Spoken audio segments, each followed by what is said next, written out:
Alam mo, alaman ito eh.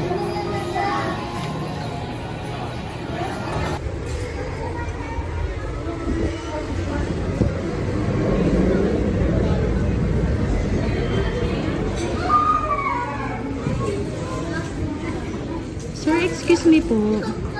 Sir, magandang hapon po.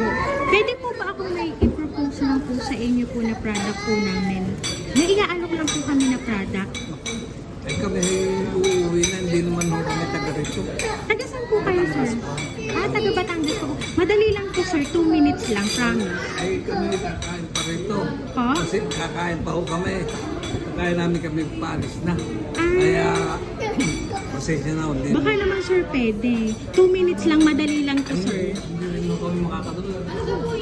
Meron lang po akong ipopropose sana po kay sir na product. Madali lang po. May babasahin lang po akong 2 minutes lang po. Opo. 2 minutes lang, sir. Madali lang po. Ma'am, okay lang? Sige po. Partner po ako, babasahin ko lang po. Sa inyo pong dalawa kasi kailangan po namin ay dalawa pong dalawa. Ano po, papakinggan nyo ng ugat natin po sa akin. Ay, may babasahin daw? Oo nga.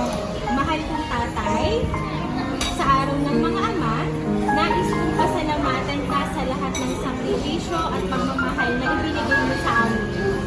Ikaw ang aming haligi at gabay sa mga panahon na aming kabiguan at tagumpay. Maraming salamat po sa lahat ng pagiging tapat at matatag sa lahat ng bagay. Hindi sapat ang mga salita upang maipahayag ang aking pasasalamat sa iyo. Sa tuwing ikaw ay nandyan para sa akin, alam kong ligtas ako at may kasama sa bawat hakbang ng aking gagawin. Tatay, maraming na salamat dahil na tayong lahat ay madami na tayong pinagdadaanan, lalo na sa problema pang pamilya, pero kahit ganon, dapat pala hinaharap natin ang lahat ng pagsubok ng positibo. Sa mga nakalipas na taon, hindi ko alam bakit maraming nagbago sa pananaw ko. Basta pamilya ang dapat tulungan, alisin ang mga galit, alisin ang takbuhan, at bagkos magmahala na lang. Gusto ko sa mga darating na taon mo ay tay, yung maramdaman mo na hindi ka nanulungkot. Kasi napapansin ko, medyo nanulungkot ka na. Siguro dahil sa hindi ganun kasigla ang mga bagay-bagay sa araw-araw. Tay, gusto ko lang ibalik yung mga sigla ngayon. Subukan natin na mas maging malapit ang ating pamilya para kagaya nito. Subukan natin na mas maging connected pa sa isa't isa. Tay, marami ka pang gagawin sa mundo. Marami ka pang dapat itulong sa amin at sa mga apo mo na sana tay, mas alagaan mo ang sarili mo.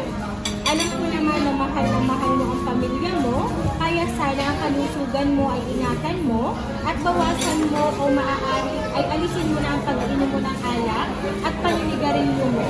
Kasi masarap pala talagang mabuhay kahit wala tayong maraming pera, mas masarap mabuhay. Huwag nating hayaan na ang pera ang makakapagpatakbo ng kasiyahan. Tay, marami pa akong gustong sabihin, pero sa pagkikita na lang natin kasi gusto ko na kayong makasama. Kaya tay, hintayin mo ako ha, mahal na mahal kita. Sa araw na ito, gusto kong ipaabot sa iyo ang pagmamahal at respeto na nararamdaman ko para sa iyo. Lahat ng araw na lagi kang nandyan para sa akin. Maraming salamat po tatay, sa lahat. Mahal na mahal kita ng sobra. Maligayang araw ng mga ama, ang iyong anak, Brian. Brian!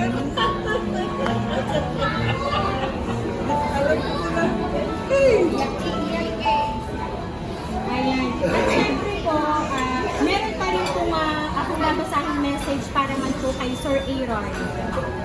Dear Tol Aaron, Tol, Happy Father's Day din sa iyo. Ang mensahe ko lang para sa iyo ay sana mahanap mo ang paggabay ng kaginhawahan sa buhay mo, yung trabaho na talagang gusto mo, at hindi dahil sa dala ng pangangailangan. Dalawa na ang anak mo at tatay ka ng mga cute o mga pamangkin. Sana mabigyan mo sila ng future na sa palagay kong kaya mo naman. Tol, alam mo naman na lagi ako nasa likod mo, pero sana ikaw naman ang gumawa ng paraan para marating mo ang mga gusto mo sa buhay.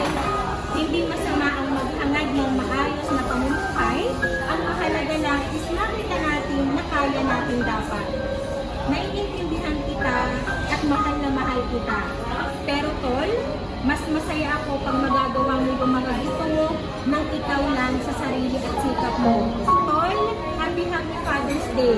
Ang iyong kapatid, Brian. Ayan.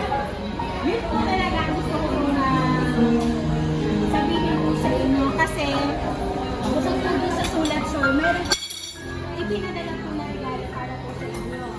And syempre po, para naman po kay Sir Aaron. Yan po talaga ang kapatid ni Sir Brian para po sa inyong dalawa ngayon pong araw po ng mga ama. And ngayon po, dahil pinadalhan po kayo ng surprise ni Sir Brian, Sir Aaron, ano po ba ang gusto niyo pong sabihin para po kay Sir Brian? Utol, salamat sa lahat ng ibinibigay sa akin. Sa tuwing ako'y nagigipit, lagi mo akong tinutulungan. Maraming salamat sa iyo. At nawa nga, makakasama ka na namin. At magkasama-sama na ulit tayo. Yun, mahal na mahal kita, Utol, at lagi ka mag-iingat. And so, sir, ano po ba ang gusto niyo pong sabihin para po kay Sir Brian? Brian naman, gusto ko lang sabihin na matanong bakit naman anak ko, ikaw yung nagkakagilid sa akin. Alam mo kita eh. Hindi ko lang mabanggit sa'yo lahat. Ang mga salita ko sa akin na ako talaga matanda na. Kaya siguro iniiwas-iwasan mo. Alam, hindi naman ako, wala namang galit sa akin na titira eh. Wala namang galit ako, walang galit. Ako naman sa kwan na manulungkot lang. Hindi lang makapagsaya. Kasi pagka naalala kita, hindi ko maintindihan ang tatawagin ko. Kasi kung tatawagin ko, ikaw na lang ikaw. Oo, ikaw. Pero bagamat meron ka nga, ako naman, nalulungkot. Ano man yung gawin ko, nalulungkot. Kaya, gano'n na lang nga. Pagmaraan.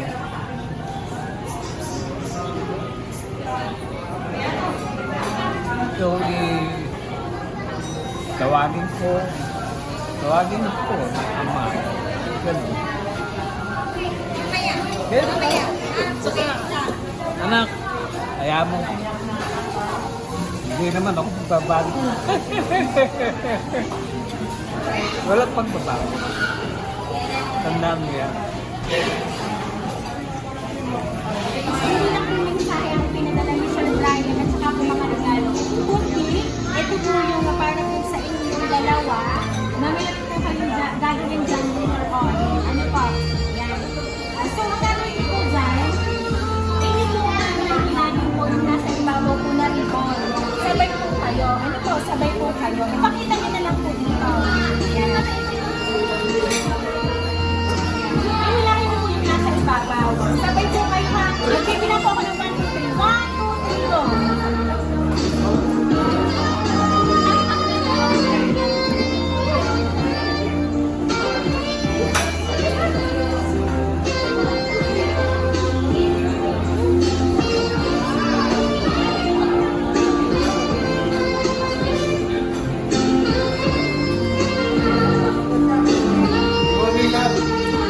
Maraming salamat.